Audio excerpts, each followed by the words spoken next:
Today we have a very special guest. He is a world-renowned war correspondent, Micheal Yon. It's great to have you on the Centurion Show. I'm your first guest, right? Second guest. Yeah, we had Second. We had. Why am I number two? I'm American. I expect to be number one. They say first is the worst, second is the best. So. Right. Oh, okay. Mark, if you're watching this, you're not the worst. The brainwashing book. Brainwashing the brainwasher. Oh yeah. I mean, this is a great book. I'm happy to see you guys have got it here. If people who haven't read Rape of the Mind should really consider reading this book. And then the next time you see that somebody's trying to brainwash you, the trick is to recognize it like a martial art when they're trying to put you in a chokehold, and then reverse it and choke them out. Brainwash them. Brainwasher. That's how you do it. That's right. Get them in your cult, not you in their cult. Yep. That's right. Yeah, you also got us reading Path Between the Seas, and that's a very, very interesting book. Oh, it is. It's a great book. Can I see it? Absolutely. Oh man, this is one of the best books. Everybody should be reading this book. I see you're getting pretty far into it too. Yeah, it's about War and Peace length, but it's yeah. It's but really what's the good. best part of it so far? Oh man, it's just fascinating how building that canal. A lot of the countries they didn't expect that the financial loss that they would incur, and it's bankrupted several countries already, and they're seeing the blowback from that. And so the U.S. Roosevelt's kind of pushing for the canal now, and so that's. Which countries did it bankrupt? France, and then what was the other one? Remind me. It was France. Well, there was one back in the 1690s, but that wasn't building that canal. That was Scotland. Okay. And that That's right. was 1698, 99. Yeah, that was before. Yeah. In that time frame.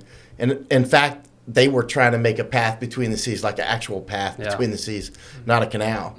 Scotland, they had raised a lot of money at home from other Scottish people, and then they went over to the Darien and they tried to make a path between the seas, but all kinds of things did them bad, like yellow fever. Next thing you know, 2,000 dead Scottish later, a lot of fighting. Scotland went bankrupt, and that's why Scotland actually is part of the United Kingdom today. In 1707, they were joined with England, and that's how United Kingdom was born, because, Darien, Panama is the Afghanistan of Latin America. That's where countries go to die, Right. So Scotland came over there. Literally, a lot of Scottish people, though, if you ask them, the Scots, they generally don't know that's why they're part of the United Kingdom. There was a lot of people that tried these colonies in different places, and a few of them succeeded. Like even Jamestown was very tough, and all the various colonies that most people set up were actually very tough. Man, who else went bankrupt? Oh man, you'll have to remind me, because I know that after they built the Suez Canal, everyone was really confident that they would get the Panama done, especially Ferdinand de Lesseps. But De Lesseps, yeah. De Lesseps, yeah. Yeah, and he was really Suez was hard. Yeah. But the Suez was not as hard as this one. Oh yeah, not at This all. one was a lot harder. And the Suez was sea level canal. And it was sand. It was mostly sand that they were digging through. That was just more of a function of being able to dig. This one is a function of being able to really dig in very terrible mud. In fact, they had to have special tools for the tools to get the mud off of the tools. The mud is very sticky. Actually, mud around the world is very different from is mud funny to you? All right. I guess so. Yeah. Actually, I read a book on mud. You know why I read it? I read a book on mud because, the Afghans were using mud against us a lot in the Afghan war, because mud is used as a weapon, offensive and defensive weapon, right? You can use that a lot. Many battles entire wars are won and lost on mud. For instance, I'm serious. Yeah, serious as Vietnam. a hard guy. How would you use that? Just like There's different ways. For instance, first of all, you have to understand the nature of mud, right? There's many, many different types of mud, just like there's many types of sand and dust and that sort of thing. But some mud is very sticky and much more sticky than others, like the mud in Panama. But in the spring thaw in places like Ukraine, armies go there to die. They get stuck in the mud. Or in the old days with horse charges, the first horses that get through fine really quickly. But then they churn up the land as they're going through, and the horses behind them get stuck in the mud. That happens with vehicle convoys too, whether it's wheeled vehicles or tracked vehicles. And I've had this happen when I'm with British and U.S. forces in Iraq and Afghanistan. The first vehicles, let's say it's a large convoy, say 100 vehicles. Usually we were like 4, something small. But sometimes if it's a large convoy, the vehicles up front get through no problems, but they mess up the soil. The next thing you know, you're getting stuck, right? But one of the ways you can use it, for instance, let's say you want to trap your enemy, right? You want to trap them so you can block them and kill them, right? So you might do artillery strikes or air strikes behind them somewhere to churn up the ground, right? So that they can't get through that mud. It's like flypaper. You can use tractors to do it. The way the Taliban often did it to us was they would divert creeks. So they would just divert it, or they would make a little dam and make, suddenly, it wasn't a lot of mud, but it's enough to get you stuck. And once you're stuck, you're just stuck, right? Right. And so, but mud was a huge problem and when you're down in Panama, you're going to find out. I mean, you get that mud on you, and it's actually quite difficult to get it off. But this one book actually called Mud, it's called Mud, a U.S. Army colonel told me I should read it to learn more about how it's used as a weapon in a defense. And that book, in conjunction with this one, you see how badly they suffered in Panama. But I've been stuck out in the jungle with the Imbra Indians in mud. And those are Indians, man. You'd think the Indians could just like glide over the mud. Nope. Mud doesn't care if you're Indian. It's like, welcome to the mud, Indians. And That's right. The women Indians were up in the jungle laughing at us because we were stuck all day. Mosquitoes, of course. And I'm thinking, oh boy, that's why I always wear long sleeves. But it took me hours to get all that mud out of it's super sticky. But anyway, one of the ways that the French got killed in Panama was they had a bad plan. One is they thought that they could make a sea level canal like they had done at Suez. But it wasn't going to work because, you're going up. It's the continental divide there. So you're going up, from the sea, you're going up a little bit. And so you were going to have to dig really far, and which would cause a lot of cave-ins and all get through that mud. And long story short was that didn't work. The French also were smashed by the mosquitoes. That's why I wear these long sleeves, because I think probably the two most deadly things for mankind are, what do you think they are? Humans and mosquitoes. That's right. You got it. Humans and mosquitoes. And unfortunately, this doesn't keep the humans out, but it keeps in only some number of mosquitoes. And those mosquitoes in Panama had yellow fever. And actually here in Texas, there's mass graves for yellow fever, right? And Tennessee as well, Memphis, Florida. I mean, yellow fever had a huge outbreak in Philadelphia in, 1793? I'm sure you all remember that. And Oh, yeah. Yeah, very well. I was alive back then. Yeah. And so, but I mean, yellow fever really shaped the United States a great deal. One of the reasons we got the Louisiana Purchase, part of the reason, was because of yellow fever affecting the French, and that wasn't the only reason. So I'd like to thank the mosquitoes for helping us get the Louisiana Purchase. Well, speaking of mosquitoes, I've seen some, I guess you could say, homeopathic ways of keeping the mosquitoes off instead of spraying the chemicals on your body, like rubbing garlic or whatever. Obviously you wear that long sleeve shirt as well whenever you're dealing with them, but is there any other way to keep them off besides spraying all those chemicals on your body? Yeah, mosquitoes are attracted to different things. One is carbon dioxide, so I can't hold my breath very long, so that doesn't work. But, one thing is not using soaps and whatnot, believe it or not. Like when I go out to the jungles, I'll wash my clothes several times and dry them in the sun to keep that scent down. It's also important if you're hunting. You guys are hunters, right? To not wear perfume when you're hunting, which means all these soaps, they're whatever they really are, sold in the stores. You think they're actually soap? I don't know what this stuff is made of. And it's probably effluent from some chemical factory. Yeah, that's what RFK Jr. is trying to get rid of, the red 40 or blue number 5, all that stuff. But that's a topic for a different time. Well, kind of walk us through how you've got to your position now, because obviously, as Blaine said in the beginning, you're world-renowned war correspondent. You've been in many, many wars throughout the years. And so kind of take us back to the beginning. How did you get into this? How did this all start for you? Well, I was born a poor white child in Florida, and started in Florida, and it was a very great place to grow up. I grew up in a place called Winter Haven, Florida, and And the friend that I've had the longest in my life, we were born 3 days apart in the same hospital, and we're still friends, actually. So we joked that we were switched at birth, which is a possibility. And so then, but we started, we got to know each other in school and high school, and I had quite a few friends then that are still friends now. But then, after in my town, Winter Haven, Florida, the military was well respected and that sort of thing. When I was young, I was a very serious athlete. I'd like to go hunting and study physics and those sorts of things. I loved science. But when I was 14, I killed my biggest alligator. It was 12 feet 3 inches, and I got it like as far away as closer than you. Shot it, and we ate it. It was 12 feet 3 inches, which was significantly larger than I. And I could call alligators. You know how to do it? No.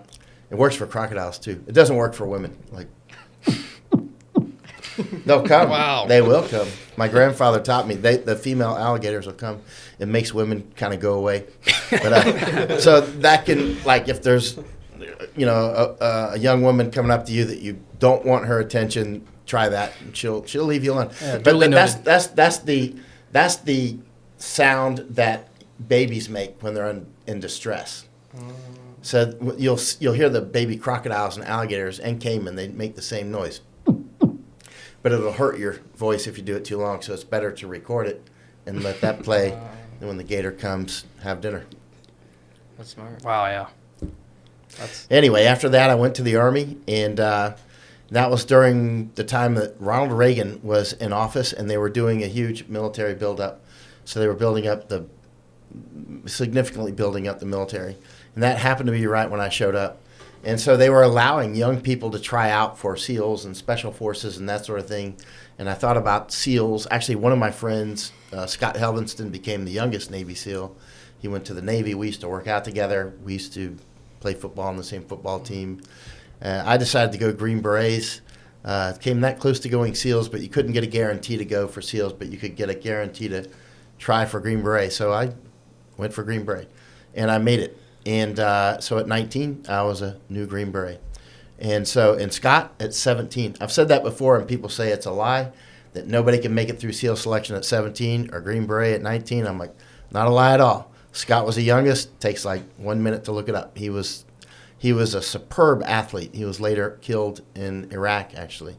But Scott Helvenston, and we both went to Winter Haven High School and that sort of thing. So after I got through selection, Green Beret selection in the Army, unfortunately, I was attacked by somebody, got into a big fist fight, and that didn't go well. He died. And so then later on, I stayed in the Army for another 4 years and went to language school for German. Ich spreche Deutsch. So I speak German now because of that. And then I lived, we trained to parachute into Poland for 3 years. We never did it, but it was a lot of intensive training. That's where you learn how to count by threes. I was teaching you with the chickens. Oh, yeah. Yeah. If you want to count troops very quickly and they're moving around, count by threes or fours, however quickly you can do it. And so later on, I got out of the Army, went off to school, ended up working for Michael Jackson for a while, did security for him, which was pretty interesting. Really? Yeah. Wow. Mostly I just did my calculus homework at Neverland. I wasn't like hanging out with Michael Jackson or something, practicing Thriller. I never even talked with him, but it was really pretty wild place. That's incredible. Yeah, he had a lion, and he had a little chimpanzee, which I felt sorry for, so I taught it how to turn on my flashlight. It was a baby, you know what I mean? I was like, why is this baby chimpanzee alone here? You know what I mean? So I just hang out with the baby because you shouldn't leave a baby alone. Wow. And these giraffes. Giraffes are beautiful. You could walk up these steps and these big eyes, man. From a distance, they look like they have eyes like us, but you get up close and you're like, whoa. I bet you can see pretty far with those eyes. But they were quite beautiful. But I worked for him for a while, and then I went over and started a business in Poland and things like that. So then, did well in business and ended up saying, I hate business. It's boring. You can make money. It's no problem to make money. But I was like, what can I do that presses all the buttons for me so that I can travel, research all the time, read all these books. And by the way, I have read all 3 of these books, every page of them, Path Between the Seas, Rape of the Mind, and Memoirs of Extraordinary Popular Delusions and the Madness of Crowds. I highly suggest reading these books.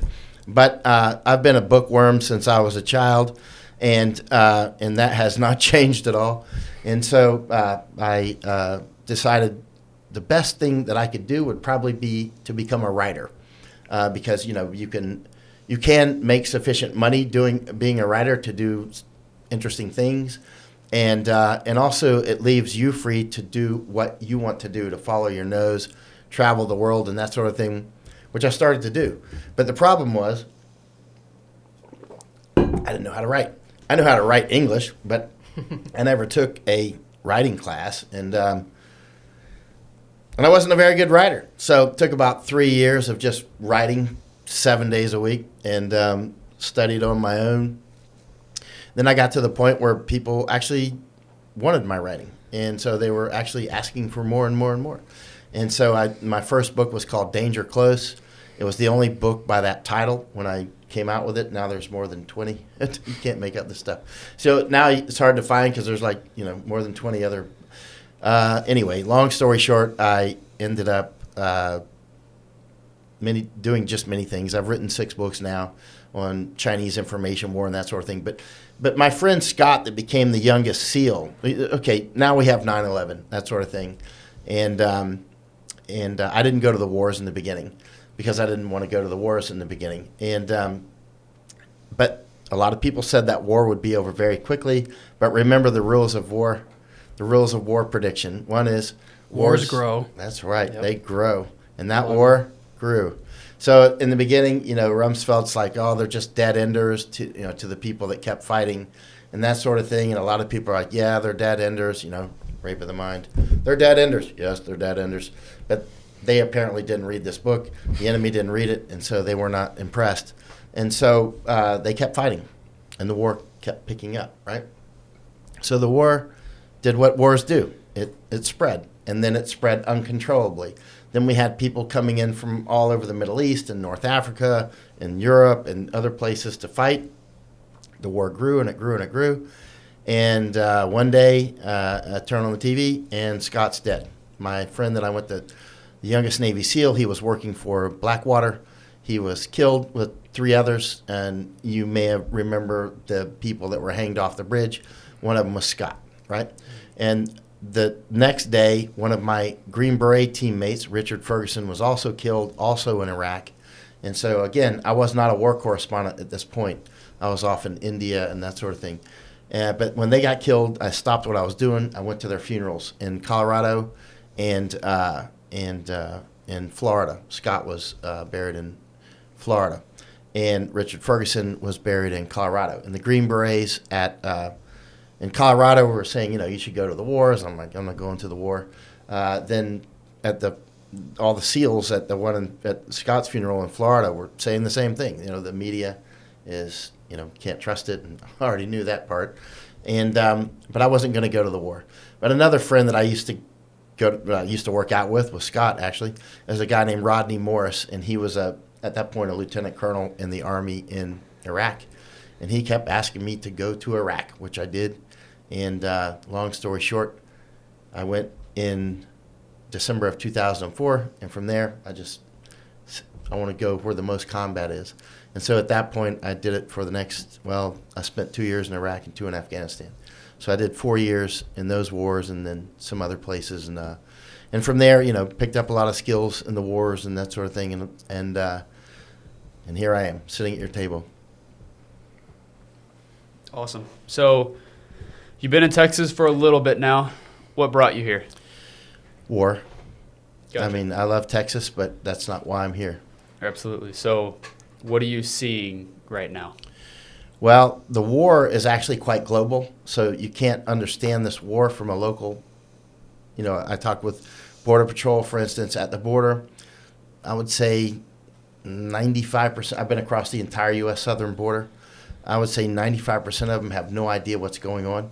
They think, their knowledge of the border is their sector, right? Mm-hmm. They don't really have any concept of what's. The few Border Patrol who really know what's going on, they tend to know a lot. So when you find those, you stick with them, right? Because those guys are the ones, and some women are the ones who really study this, and they're very helpful. We're helpful to each other, right? But why did I come here? First of all, Texas is important for many reasons. One is it's a huge, obviously, border crossing. Also, it's many things. I mean, it's a crossroads, right? And I think at the end of the day, I lived in California. I went to school there twice. I went to language school there. And then after, when I worked for Michael Jackson, I was going to school there again. I'm pretty familiar with California, and I realized there's not a lot that I can do in California, because I think California, even though it's got a huge amount of conservative people, it's demographically, I think they've crossed the event horizon. I think that they're going to, it's going to be a war, straight up. And so we'll hear, actually. I returned to the United States in 2020 realizing we were going into civil war. So I went all over the United States, and I ended up deciding to focus efforts specifically on Texas because it's such a center of activity. Well, what does that really look like? Because war could mean several different things. Obviously, no one's fired a shot yet in terms of kinetic war, but there's obviously the information war, which is massive, and then there's just the war basically information war on people's minds through the use of all sorts of stuff, social media, media you see on TV, CNN, Fox News, all that stuff. And then additionally, that doesn't help with when 30 million invaders come into our country and people are all doped up and drunk all the time and all that stuff. And so what does that really look like, that war? Shots are fired daily, actually. I mean, with the, for instance, when Laken Riley was killed, I'm not saying that she was shot, but she was killed, right? The guy that did that, Jose Ibarra, he came through the Darien Gap in Panama. He came through Colombia and Panama every day. I mean, a guy that came across and shot a Jewish guy screaming Allahu Akbar, he came across the Darien Gap on January 3rd, 2023, right? And I got a long list. I've got more than 1 million records of people that came through the Darien Gap. They're involved in crimes every single day, rape, murder, all sorts of crimes. So keep in mind, that's part of this sort of warfare. Part of this sort of warfare is just criminality. Is just disrupting our lives, disrupting our economy. You can see right now, keep in mind, there's more than two combatants here. There's innumerable combatants. We don't even know how many there are, right? It's a jungle. There are, let's say, the Chinese, of course, Chinese Communist Party. Not Chinese, but Chinese Communist Party, right? Because saying Chinese is there's so many types of Chinese. Broad term, yeah. And Chinese is not even a language, you know what I mean? It's like Mandarin or Fujianese or that sort of thing, Cantonese. And so, but there's, like down here in Texas and across the southern and in the western state, you've got La Raza, you've got, they want to do Reconquista, right? And this is very clear that you can see that the president of Mexico just basically openly declared war on us, right? Now keep in mind the Mexican military has planned to conduct war with the United States for generations. Their war training is to fight us, right? And to take these states that they claim are theirs, even though Mexico only had these states for a very brief time in history. Because as you know, because you're reading this, the Spanish came in the late 1400s and then early 1500s, and insofar as Mexico, first of all, obviously it was a huge amount of various in here as well, many indigenous people. Spanish came, did their conquistador game, which was quite brutal, and finally the Mexicans had it for a very brief time, and then we came it. Mexicans had it for a tiny sliver of time. For the rest of the time, it was indigenous people, Spaniards, Mexicans, Americans, that much, So it's a totally but the Reconquista, they're getting the numbers because we've had the borders open, right? The borders have been open for generations, and now we've got the demographic change, and demography is a significant, huge part of your future, right? And since they have the the demographic critical masses in some places. But keep in mind, there's a lot of other people moving in from all over the world. If you go up to Canada, you'll see, big parts of some cities are Indians, some are Sikhs, some are Hindus, and they fight each other. They're having it's kind of a low level, not really a war, but it's certainly a struggle, let's say, at this point. I'm guessing it'll break out into a war at some point. And then the Chinese, of course. So, and what I'm getting to is there's many, many, many different groups. You can't understand this by looking at two groups. And so it's quite sophisticated. In Iraq and Afghanistan were similar. It wasn't just, Arabs versus Americans or that sort of thing. Completely, it was far, far, far more complicated than that.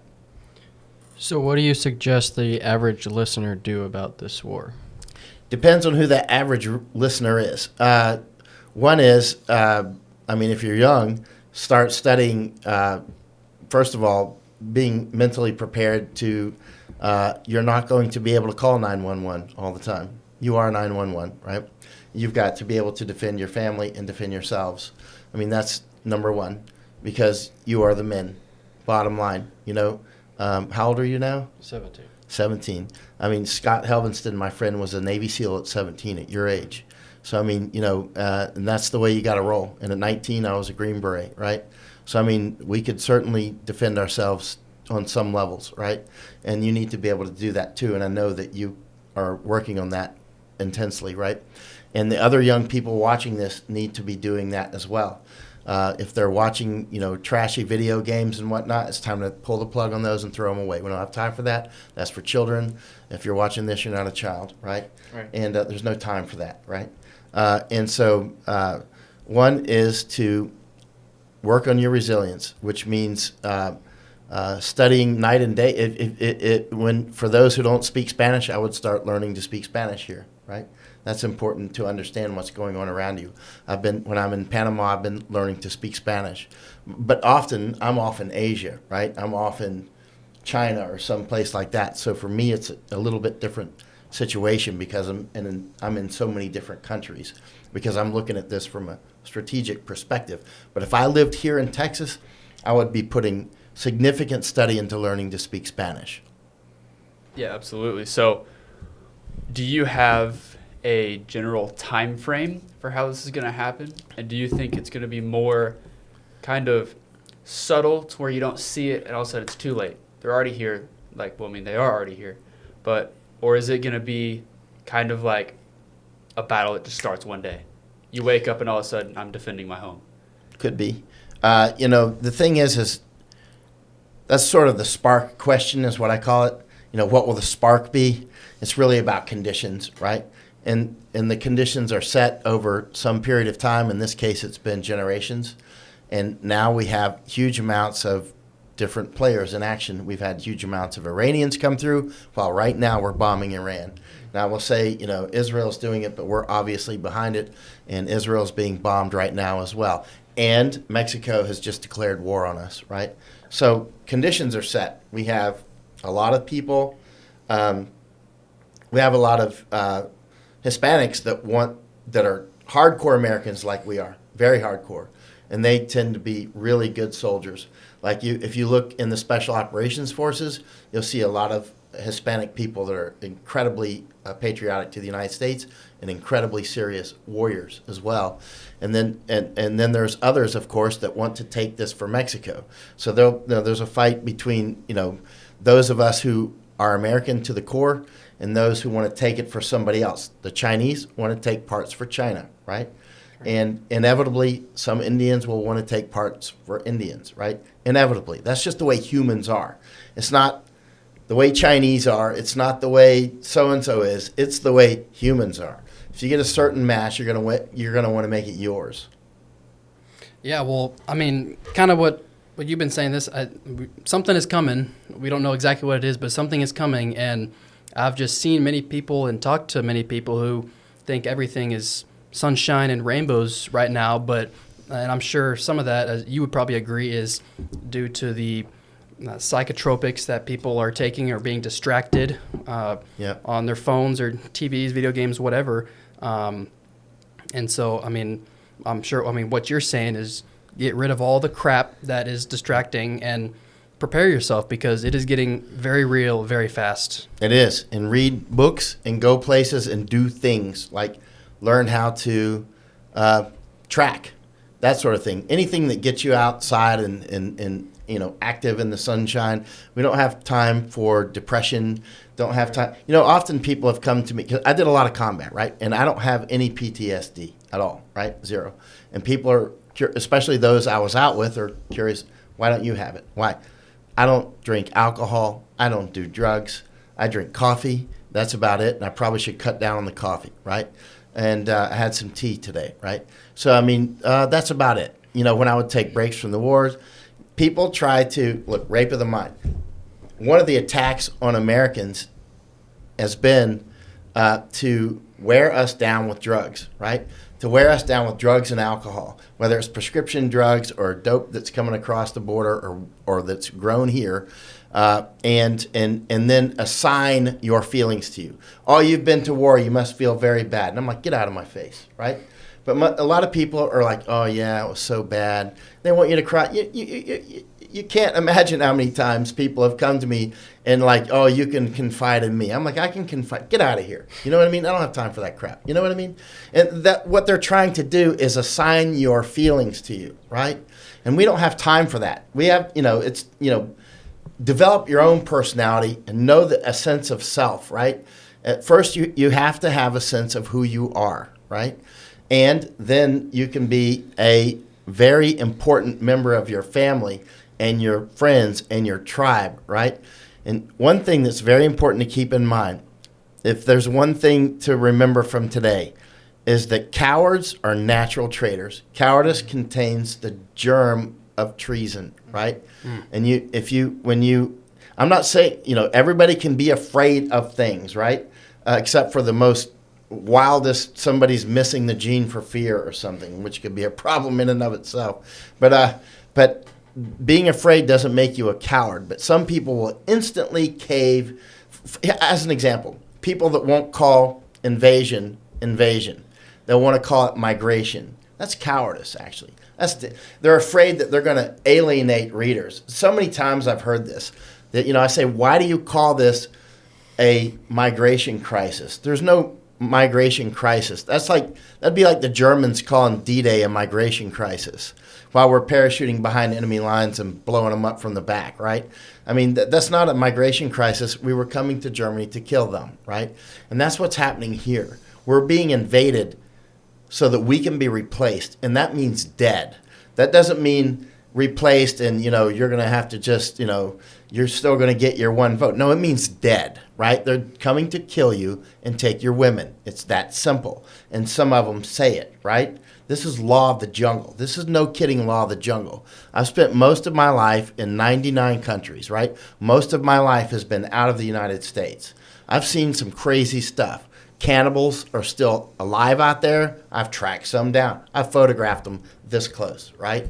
They're still out there. I see people coming through the Darien Gap. I wonder if they're cannibals or something.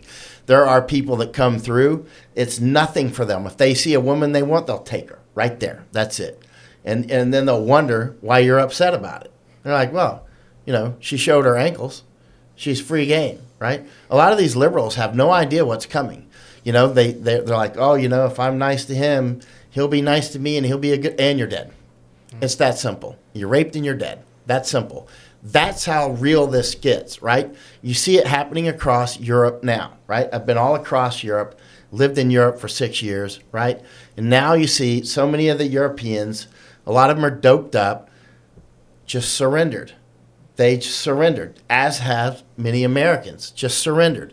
And now they've reached the point in places like Ireland, you're either going to fight back or you will die, right? Or you'll run. Where are you going to run to? Argentina? Where are you going to run to? California? Canada?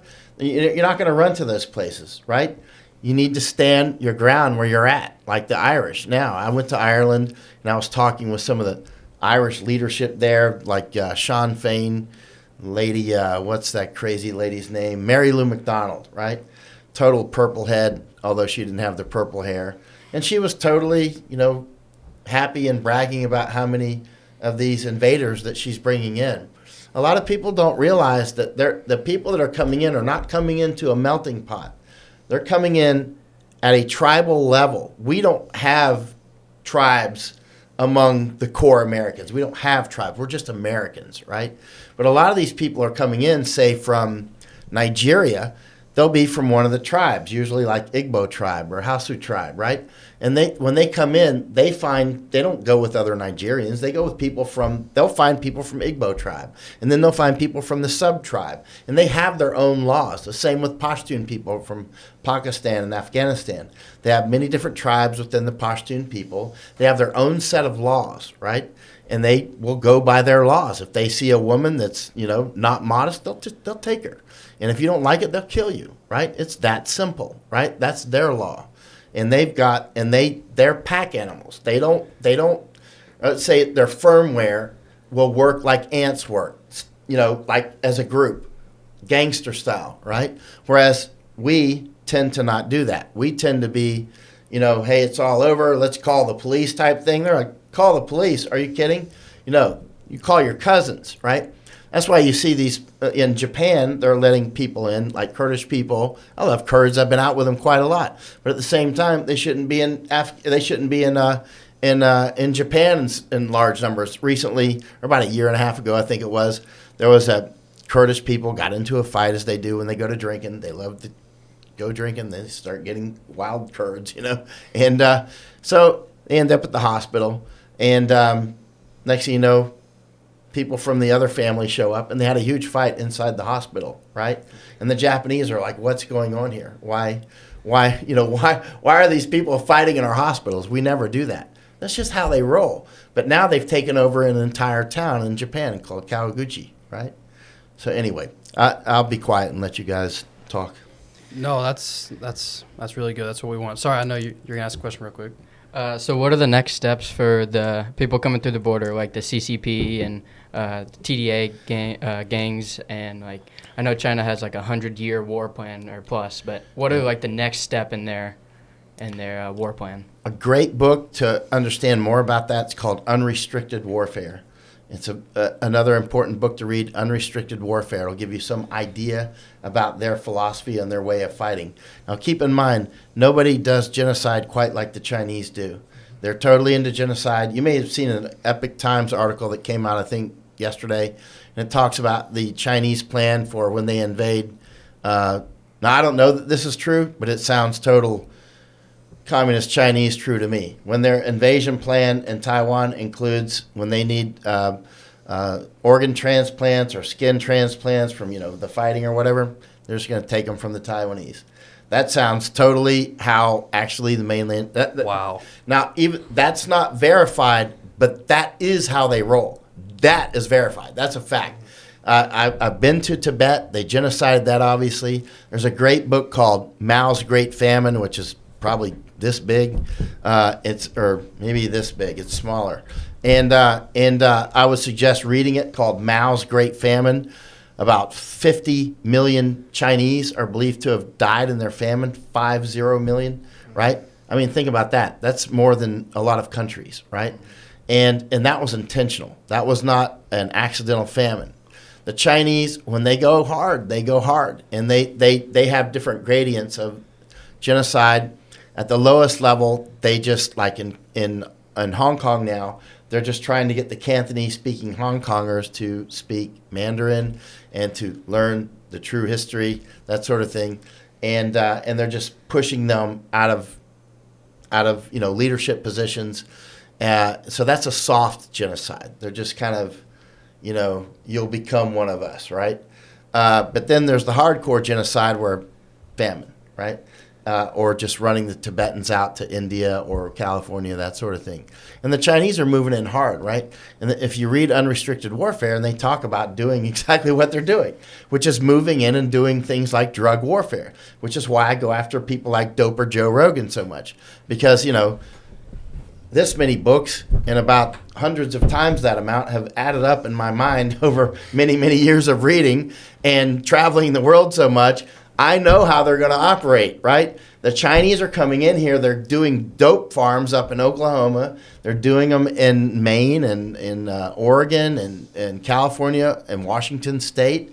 And they're pushing that dope. That's how they earn their money to attack us, right? So they actually dope. Think about the perfect evil of that plan. So they're selling dope, which dumbs us down, weakens us down, and they make money to bring more of their friends in. It's a perfect evil. And it works. I mean, they've done this in many, many places. They're doing it to Thailand now, too, right? Yeah, I mean, obviously, I believe that because, I mean, the Bolsheviks, they killed tens of millions of Christians. And so we see that there are people out there that are not afraid or scared off by killing millions and millions of people to get what they want. And obviously, we've let however many 20, 30 plus million people, invaders, into our country. And people, I mean, some people don't see it yet. They're saying, oh, it's not affecting me in any way. I don't see anything yet. But, I mean, obviously, there's going to be a final crack in the dam, or, I mean, the final straw that broke the camel's back. Something's going to give, and it's, I think, what you've been saying, everything's all just going to crumble and people are going to see it. But I mean, even some people won't believe it until it's on their doorstep. They won't believe if you give them hard evidence until it's on their doorstep and either they're killed or their family's killed or potentially worse. That's what's weird about some of this. I mean, the brainwashing can be quite intense. Like, but you asked earlier, like, I mean, it's about conditions. The spark, it can be anything. I mean, what's the bottle rocket? It's going to be a bottle rocket, a lightning strike, or a transformer to make the fire start, right? But it's really about the conditions, and they're setting the conditions. But when it comes to not recognizing it until it's too late, it is too late. We're going into war. We're in war right now. There's no way to turn the ship around. There's no way. It's too late. We've warned for years, right? And it hasn't been heeded, and we're going to pay the price, right? So get ready for it and get ready for that. But going to what you were saying, interestingly, for instance, with the Holodomor, which was the 1930s famine in Ukraine, a lot of people didn't believe that. They thought Stalin didn't understand what was. They were writing letters to Stalin to please save us. They thought if he only knew. Of course, the New York Times at that point was covering up the Holodomor is the name of that famine that the Ukrainians had in the 30s, right? But there were people that, despite people dying around them, didn't believe that it was intentional. They didn't have any concept. The same happened over in China. If you read about Mao's Great Famine, which happened after the Holodomor, again, an estimated 50 million people died. People were writing letters to Mao because they thought if Chairman Mao knew about this, he would fix everything. They didn't know Mao was the one doing it. He was intentionally cleansing the land of them. And keep in mind, some of these oligarchs some of the globalists definitely want to depopulate us, 100%. Especially they want to depopulate people like us who don't kneel to man, right? They don't want Christians, period, right? At all, because we don't kneel to them, and they don't like that, right? Mm-hmm. So we specifically are part of their target, and we're still not kneeling, and that makes them even crazier. In fact, we're resisting by talking into these microphones, which is some of the most dangerous things that you can do. It doesn't get much more dangerous than talking into these microphones. Well, that's why they brought us the bioweapons in 2020, is to try to depopulate us a little bit. Yep, that's right. A bit. It goes That's way exactly before that. right. Yep. But yeah, I mean, that's probably the recent one that a lot of people would know about. So how do you suggest the listeners become more masculine and take more courage to these wars that are forming up? First of all, for the women out there, don't accept weak men. Just don't accept it. The men will respond to that. Don't accept it. If you want strong men, you're not going to get that by encouraging weak men to be weak men, to be confused about who they are. Naturally, deep down inside a woman, she wants a strong man. Despite what they've been trained, oh no, they'll go crazy. Oh no, you're a sexist. Get out of here with that crap. You know what I mean? That's just not true. You're going against your natural inner self, right? You know, when I was in Hong Kong watching the fighting there, one of the things I thought was attractive about some of the Hong Kong women was, first of all, they were fighting the communists. They were throwing bricks at the communists. I was publishing at the time, hey, American men, look at these women. They're very fit, they're very pretty, they're very smart, and they're throwing bricks at communists, right? I mean, that's Sign me up. That's marriage material right there, man. Right. You know what I'm saying? I was just like, look at these women. I was publishing photos of them. You know, so, you know, and you know, and those women didn't like weak men. They knew weak men would be the end of them, right? Baby bear, you know, and you know, yeah. One of the things that is very important is just to stop being confused about what is natural, right? That is part of Rape of the Mind. For those who read Rape of the Mind, this is a very important book to read. It's from 1956. It was written by a Dutch psychologist named Joost Meerloo. And yeah, it's very good. It's a book that you should read in a quiet place, not with any music playing in the background. Take notes when you're reading it, because you're going to find a lot of the things that happen to you on a day-to-day basis are meant to disarm you, right? They're meant to get inside your ear or your eyes or whatever, or in your veins, and hijack you. Keep in mind, we were all born into a very sophisticated architecture of information war, right?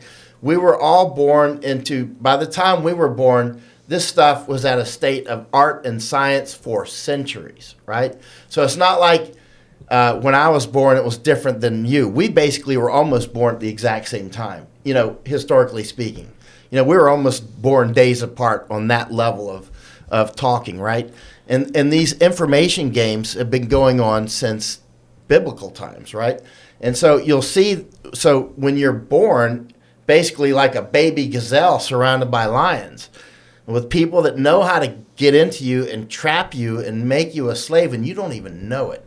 You think you're free, and you're saying, yeah, this is our freedom, but you know, but you're basically a tax slave, moo, right? You know, seriously.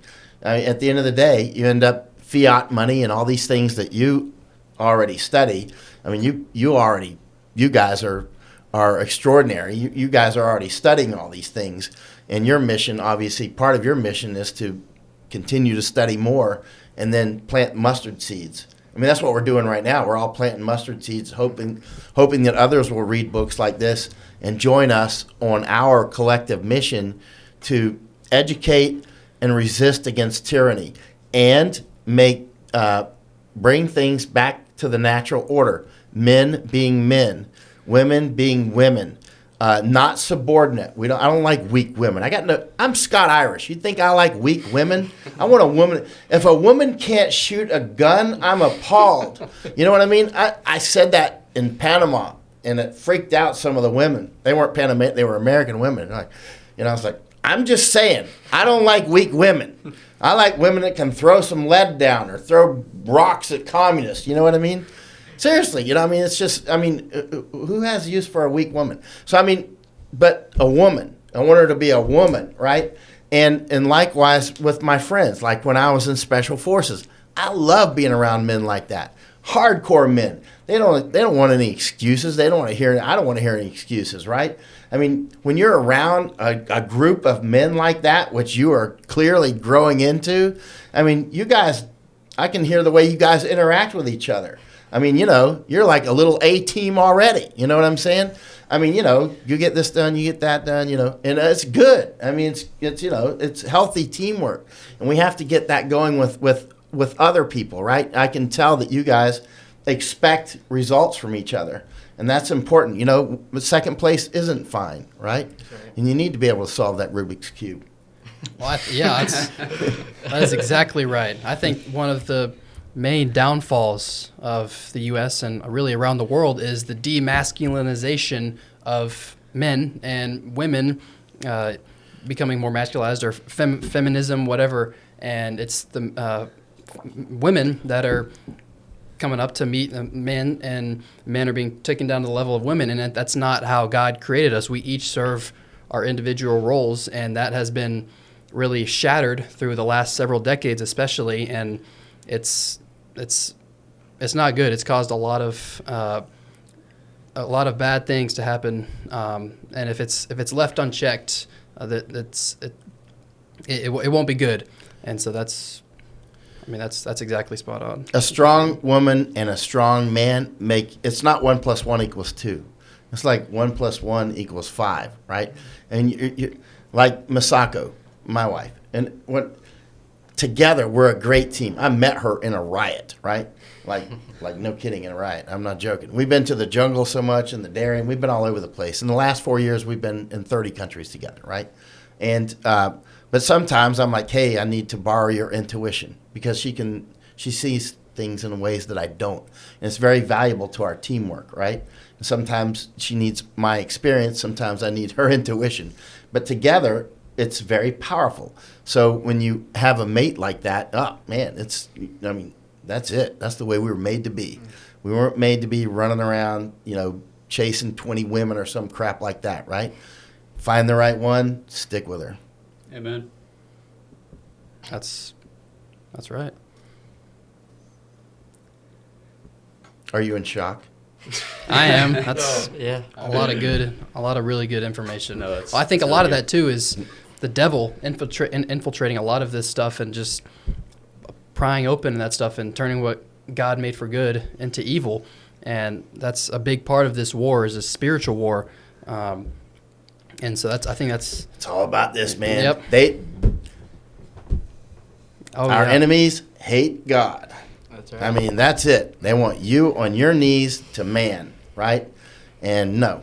Well, that's what we've That'll seen be here. a whole bunch of no. We've seen that here too. I mean, they're Oh, yeah. taking God out of schools and That's right. and the government and everything, and people are saying, separation of church and the state, and that's not how that was intended. That was intended to keep the government out of the church, not the other way around. God has to be involved in politics in order for a country to succeed, because you have to have that God-given discernment in order to make those good choices at the end of the day, I believe. That's right. The Bible is basically a survival manual. That's right. Absolutely.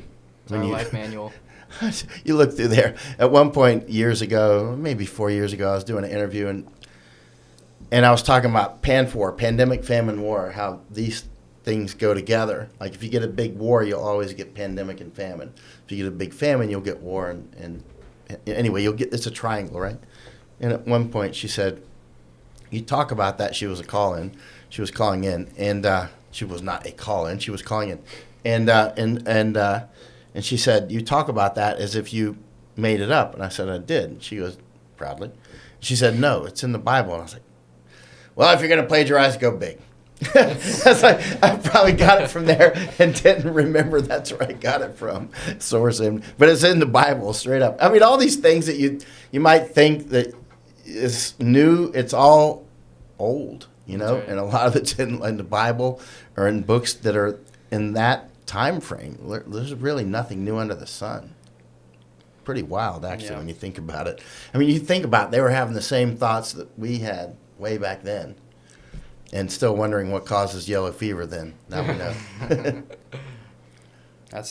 Knowledge is power, and I'm sure reading all of those dozens, probably hundreds of books, just increases your capacity to learn and discern what's going on that much more. And so I've kind of gotten into reading. I used to hate reading. Obviously people in school hate reading or whatever, but it's because they're reading crap. Well, yeah, exactly. When you exactly get good right. books like this one, Path Between the Seas, you get into it, don't you? Yeah. And you really get into it. And not only that, the more that you read and study, the more reading and studying become interesting, because the more it just becomes, in the beginning it's a little bit more, you're not putting all the pieces together.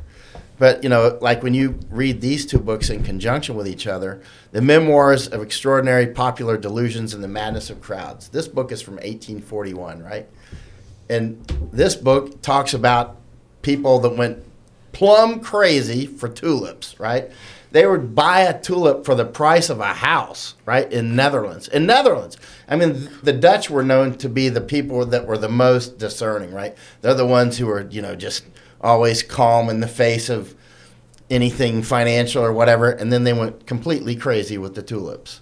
and it was like 1634 to 37, something like that. Literally, people were trading boats and things like that for a flower. You can't make up this stuff. Why? Why were the tulips so important? It happens a lot. Right now, I call it tulip coin.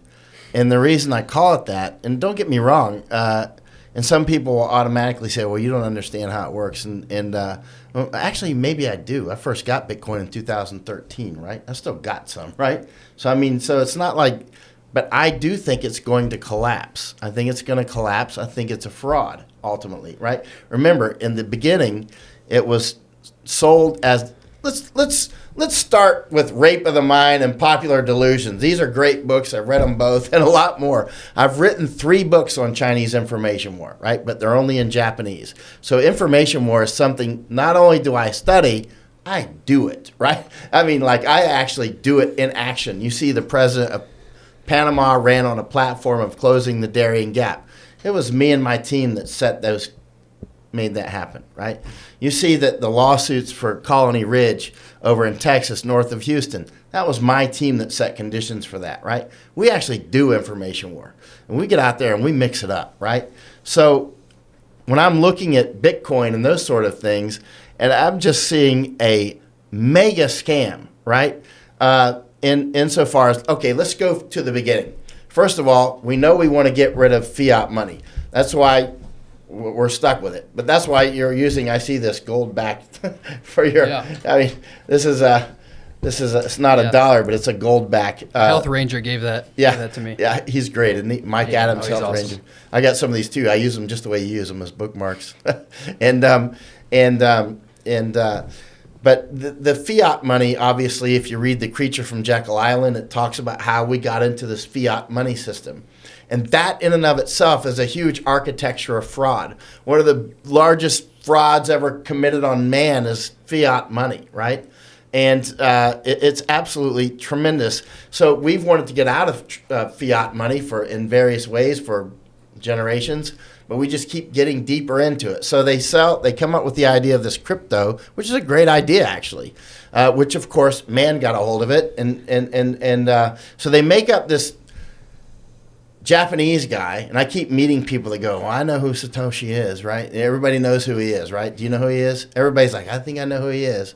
So some Japanese guy that's, like Bigfoot.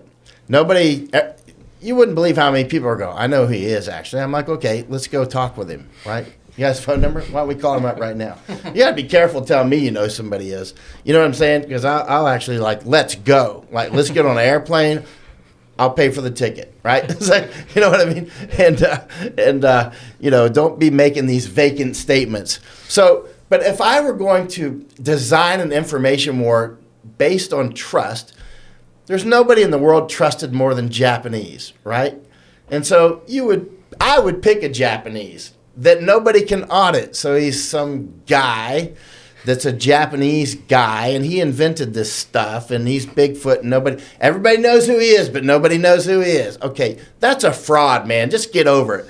Listen, if it walks like a duck and it makes Quacks Bitcoin like a duck, you know what I mean? And so then they start selling Bitcoin on the idea that it's completely anonymous, right? So finally we can have anonymous money, and you can't inflate it away the way that is done with fiat money, and you can't just keep reprinting it and that sort of thing. And then we find out, actually, it's the most amazingly trackable money ever invented. It's not money anyway, it's a thing. What is it? It's like vapor, right?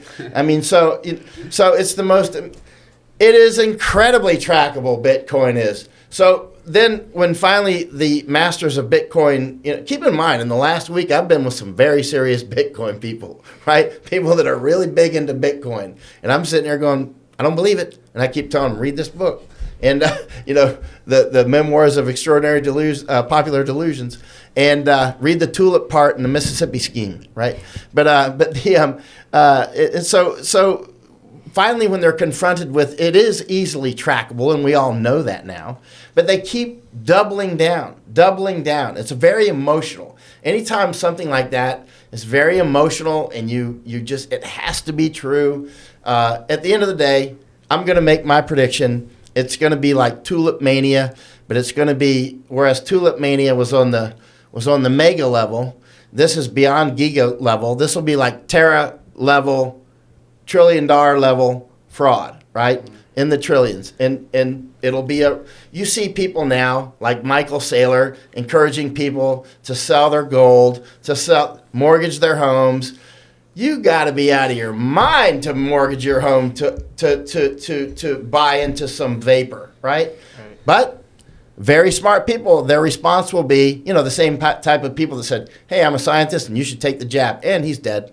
You know what I mean? How many of those doctors who told us that we have to do that are actually take the death jab are actually now dead? They're not even sick. They're in the grave, right? So, I mean, that's how serious this is. We have people, they want to throw their credentials around, but they fell for that, right? It's the same with war.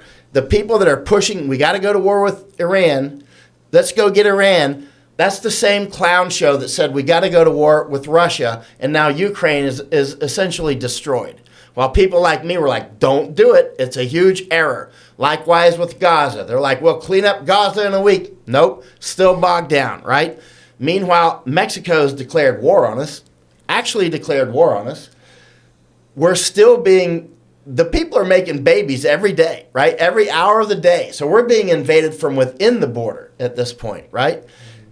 We are literally in a low-level civil war right now. Tomorrow, actually, let's see, we're going to get word about what's going to be happening in San Antonio tomorrow. It could be right here, right now. No message yet. But tomorrow in San Antonio, there could be violence. There could be in L.A. It could be around the country. I don't know. Nobody knows, obviously. But so while all these things are happening and our economy melts down, the same people that said, let's go to war with Russia, let's do this with Gaza, let's do this, let's do that, is now let's go to war with Iran, right? And right now they're swapping missiles back and forth. This war will grow because that's what wars do, right? If you want to be Nostradamus, or as some people have started to call me Yonstradamus, you know why they call me Yonstradamus? Because I'm cheating. I already know the answer. The war's going to grow, right? And it's going to last longer than you expected because that's just what wars do. So it's like having a dice that all of them are 6 on every side, right? And so it's like cheating. But this war is going to grow, and you've got these same people telling us that we need to do these wars while we're still being invaded, right? While you see the attacks. I was told this morning that some of the attacks within Iran were done with drones that were moved into Iran in advance secretly, and they launched those drones from within Iran and controlled them outside of Iran. They controlled the attacks from outside of Iran, right? Those things are probably all over the United States at this point. Meanwhile, they want to go over there and fight over there. This is the same kind of low-level thinking that is just saturated our country. It's just delusional. Some Japanese guy that nobody knows and how much money has been put into Bitcoin at this point. It's just like the Tulip Mania. People are just. I highly doubt that you guys are big crypto investors, or I think it would be a terrible error. But they're trying to put down gold and that sort of thing, even though gold has been used as money for thousands of years. Well, what do you see the future? I mean, obviously the U.S. dollar and many currencies around the world are failing at a pretty quick rate, and so do you not think that in the future there's going to be some sort of crypto or digital currency that overtakes the physical currencies? Because what does the monetary system look like in the future if it's not Bitcoin or whatever? What's coming in? Because obviously everything is getting digitalized around the world. Right. I mean, we're using digital money every day already. I mean, most of the dollars that if you use a credit card or debit card or whatever, I mean, it's just digits flying around, right? That's already digital money. So it's not like this is some kind of new idea. It's an old idea, right? If you read a book called The Tower of Babel, Tower of Basel, it's a play on words. It's about the formation of the huge bank there in Basel, Switzerland, right? The Bank of International Settlements, and they started using sort of digital money training trading, generations ago, right? This is old. This is an old idea. It's nothing new. It's just becoming more advanced in the fraud. I mean, it's literally fiat money that we use. Obviously, is systematic fraud, and we know that fiat money, at the end of the day, finds the value. It sinks to its intrinsic value, which is the value of whatever it's made of, right? And if it's not made of something like gold, then it's just paper, right? How do we fund these wars? We fund the wars by printing more money, right? That's how we do it. Well, and that's another point. Obviously, the U.S. printing trillions and trillions of dollars almost every year. It's not sustainable. And so, again, at some point, the dam is going to break. It has to. Yeah, and it's inflating, all of our value away, right? I mean, it's Americans now. If you read, I think it might be in this book. If it's not, it's in some of the other books that I have on Panama, because I've read quite a lot of them. These guys that were working on this canal, I'll guarantee you they make more, like the engineers that were working on that. Some of these guys were making the equivalent today of like about almost $500,000 a year. And they didn't have any income tax, right? And I mean, in 1867, of course, the canal was opened in 1914. But when the railway was going in 1867, I have another book on Panama. It cost an ounce of gold to go across the canal, which is today that would be $3,400 today, right? That's a 50-mile trip. It took 5 ounces for a horse, 1 ounce for a human, and 5 ounces for a horse. I mean, today that's like $17,000, right? To get a horse 50 miles. But they were making actually a lot more money. They were being paid in gold and or silver down in Panama at the time. So when I was working at Michael Jackson's house, actually, and I have decent math skills, and at one point I was out there at Neverland, and I didn't take out any student loans, and I wanted to go study physics and or engineering at Caltech or Cal Poly. That's why I was in California, right? I'm from Florida, but I had gone to California, and I started doing these calculations. Like, I'm never going to be able to work my way out of this at the type of money that a scientist or a engineer makes. I mean, I had good enough math skills to see that back then, so I never went into debt. And so I just went back overseas and went into business and made my own money. And finally, I became a writer. But a lot of I don't know if most is true, but many of the college students today, they don't have the math skills, or even if they do, they still just walk right into that trap. And now some of these people will be in debt traps that go probably for the rest of their lives, right? Like, literally, they will die in debt. They will live their entire adult life in debt until they die. That is slavery. Well, obviously, I mean, you're not a financial advisor, but if you were just starting out right now, if you were 18, 19, 20 years old and starting out and having to get a job or whatever and just starting out, what would you put your money towards to help make it sustainable? Because obviously leaving it in the bank is not probably a good option. Ooh. Let me tell you, leaving it in the bank. We were taught when we were children, I don't know if you're still taught that, but saving is a virtue, which it is, definitely. But then there was the little trick. Saving in fiat is a virtue, right? That's a trap, obviously, right? And, saving in gold is a different story. Saving in gold and silver is probably a much smarter way to do it, right? But at the end of the day, a lot of cultures, like Thais in Thailand, Chinese, Indians, people from Burma, they will save in gold. They say in China, they'll say big brother has gold, little brother has cash, right? I mean, the serious in Japan, they used to save in gold. They had this is important what I'm going to tell you. It deals with this, rape of the mind. The Japanese used to save in gold, just like our previous generations did. They wanted gold, right? The gold is in our Constitution. That's how important it is, gold and silver, right? And the Japanese used to do that too. But just like we were taught to save in fiat is virtuous, so are the Japanese. The current Japanese, the average Japanese has no idea how important it is to save in gold, not in fiat. You should save in some other form, right? Like gold or silver or something else that's not getting printed away and basically just dissolving under your feet. That's an actual trap. But we've been taught, rape of the mind, that saving in fiat is actually virtuous. That's an actual literal mousetrap, right? That of course people just walk into every single day. And one day you may wake up and hyperinflation is upon us, and whatever you've got saved in the backyard buried, because a lot of cultures, they bury their money. They don't trust banks. Most of the Central Americans, for instance, they don't trust banks for good reason. So they'll save money in cash and like in coffee cans and things like that, right? That's why they'll get caught with like $80,000 in cash, and people think they're a drug dealer or something. Maybe they are, but they're actually, they just don't. A lot of them just don't trust banks. So you're saying invest in hard assets that you can physically hold. Yeah, I mean, I would. I mean, I'm not an investment advisor at all, and so I'm not in that business.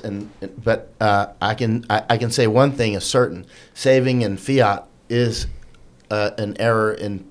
It's a thinking. It's a trap. It's actually an actual trap that was set for us before we were born.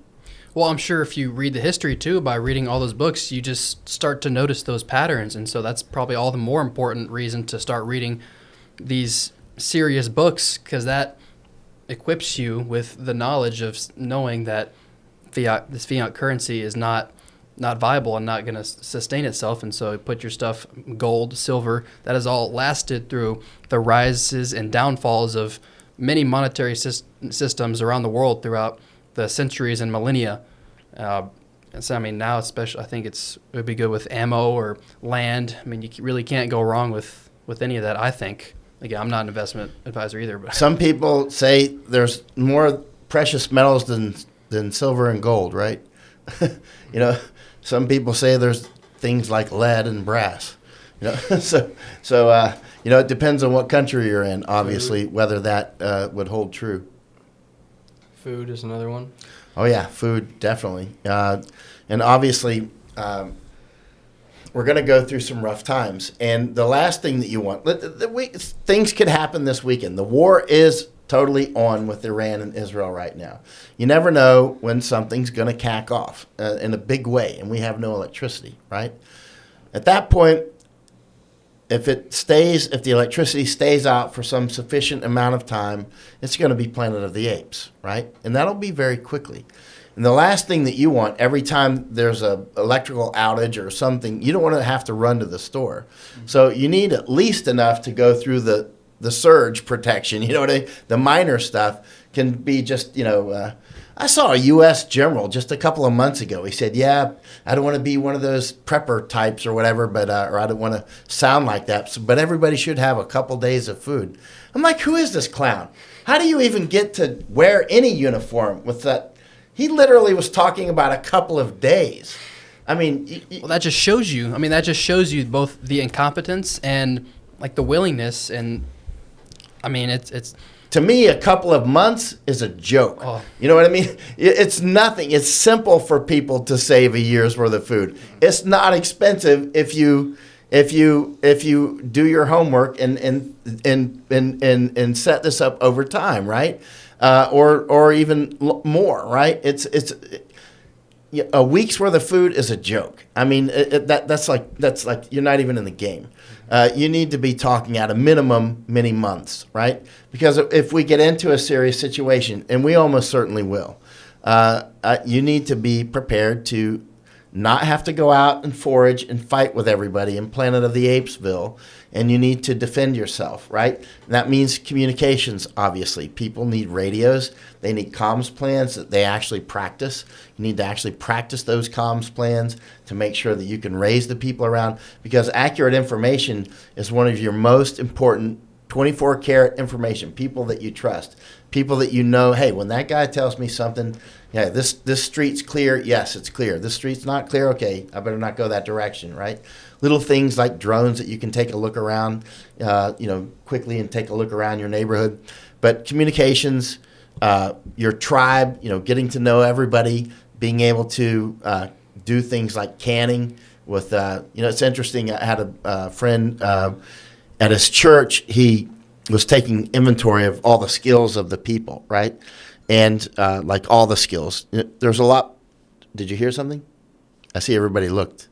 We lost the white shirt. Oh, I didn't even hear it because That's all right. that when you guys looked, I was, I thought there might be a Sasquatch at the door. Yeah. But the I think we're good. yeah, but so he was taking inventory of the skills, right? Like basically creating a yellow pages, right? And one of the older ladies, she was very concerned. She's like, I don't have any skills, and she was, I won't be of any use. And he starts talking with her. He's like, "You're a great grandmother. Of course you guys. I mean, seriously. If nothing else, you ran a psychiatric department for your family. There's and your family has all turned out fine, actually. And so, one of the things that she knew how to do was canning with the pressure cookers and all that. So that's very, very important, obviously. So you make a list because most of the young people don't know how to can, right? My grandmother taught me, so I've got pressure cookers and all the jars and all that. But he said, you just tell me what you need, how many pressure cookers for this many people that, in the jars. You just make a list, and then I'll make sure you get that stuff, and then you please teach all the young people. Spread your knowledge because that's what we need. We need your knowledge. Your knowledge is extremely valuable, but you can't just discount that. What you think is a minor skill is a major skill for a lot of people. They have no idea how to put a roof on a house or that sort of thing, right?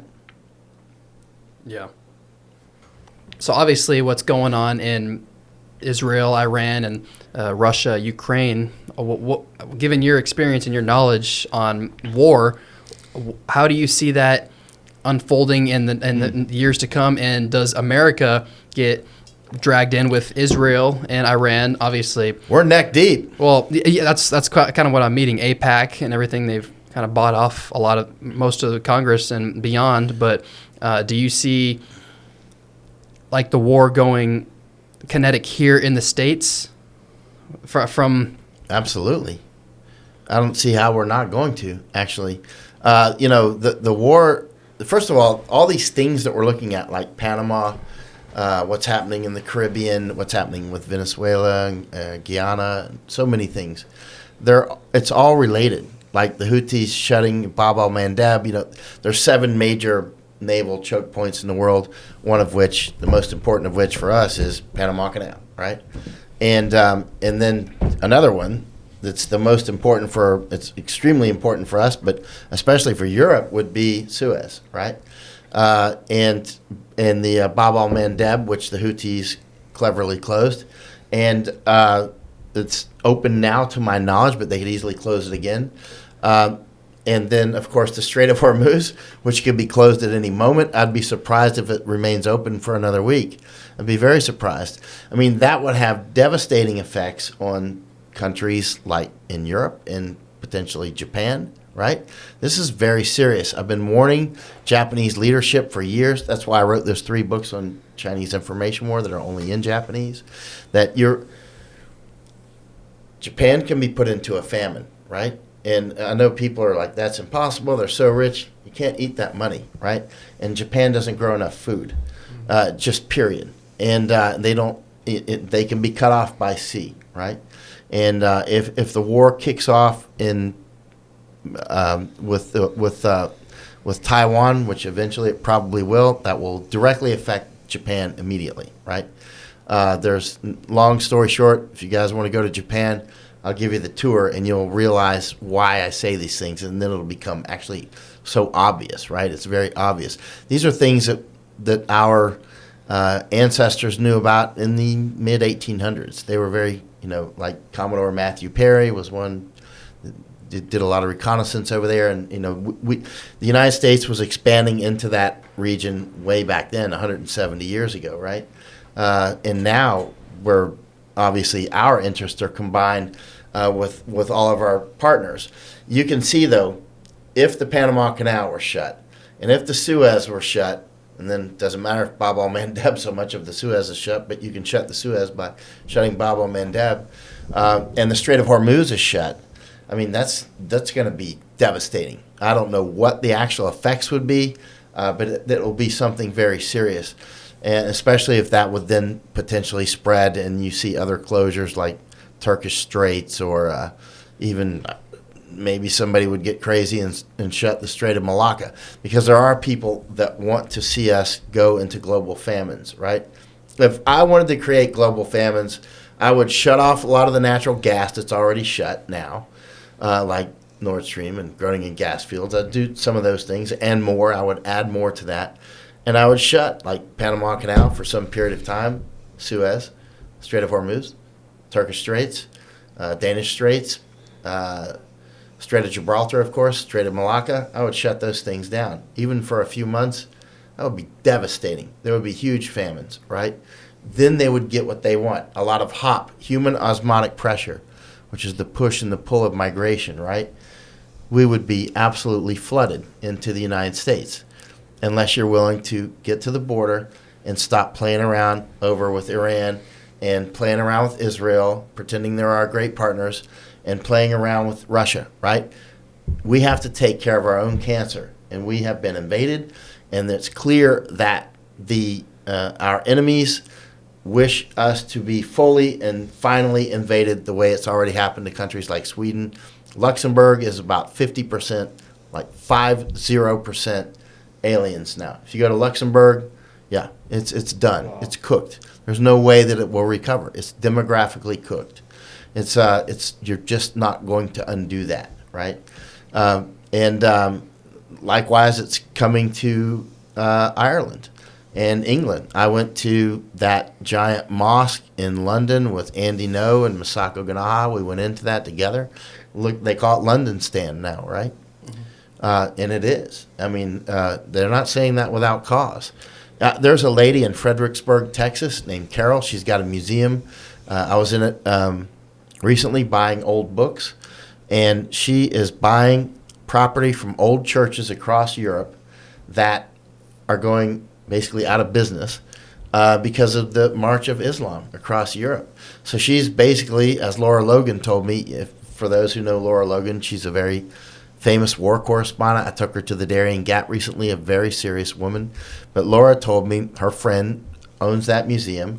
Her friend Carol it's her museum, and she's going around Europe to places like France and Spain and different countries, and she's buying up all the old church stuff, like the books, the pews, everything. She's just buying it and shipping it in containers and selling it in Fredericksburg, Texas. So she's literally, by accident, basically taking inventory of Europe being basically cleansed of Christians, right?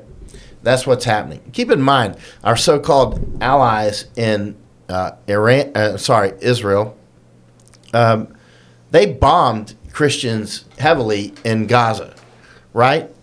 They've supplied weapons to Azerbaijan to attack Armenians. I went over to Armenia a couple of years ago. A lot of those weapons that are being used against the Armenians in the Armenian genocide are supplied by Israel. This is a big deal, right? This is a significant deal. I know this causes people blood pressure to go through the roof, but it is actually just 24-karat truth. I mean, that's just the reality of it. While we have cancer internally, we're running off on these expeditions and we're distracted by things that are absolutely ridiculous, right? Yeah, so basically, I mean, so in summary, what you're saying is the war is here. The demographic-wise, the war is here, and we need to stand up here in the States because we are being, obviously, we can see we're being taken over by these other Islamists and all these people. They're trying to take over, and along with that, Panama is like your jugular for the U.S. If Panama goes, or if Panama Canal goes, and if all these other canals or straits are closed, then that will send us into a famine. Yeah, I'm not saying that that's what they will do, but if I wanted to create a famine and I had that level of ability, which they do, I would want to close those 7 choke points, or at least as many as I could, for some period of time that is non-destructive, because I'd want to be able to turn them back on again. You want to be able to turn them off and turn them back on. Nord Stream which I successfully predicted many times in advance. Masako and I, we were there in Germany, and in 14 days before it was attacked and destroyed, we were there at BASF plant in Germany saying, we think they're going to do this. And boom, they did 14 days later. How did we know that would happen? We didn't know it would happen, but we thought that it would based on we know what our enemies are up to. We know what they want because they say it. We don't have to read their mind because I'm not a mind reader, but I can read their lips when they're speaking, right? And they write these things. They write it in books. They write it online. They give speeches all the time, and we watch them, right? And likewise, the closure of Groningen gas field in Netherlands was predictable. I predicted that on Jordan Peterson's show, that sort of thing. And that was another, all these things are additive pressures. They're setting conditions. There's no one straw that breaks the camel's back. Like the straw that breaks the camel's back is the spark theory and said a different way, right? Which spark will set it off? I don't care. It's all that straw that'll break the camel's back. It's that dry, tender wood that people are intentionally piling up. So it's very clear that our enemies wish to put us in famine. It's very clear that some of our enemies wish to depopulate us. And it's very clear that they're going to use famine as a weapon. Thank you for watching this episode of the Centurion Show. Stay tuned for part 2 with Micheal Yon. If you want to know more about us, go to thecenturionShow.com. Don't forget to like and subscribe so you don't miss out on any content.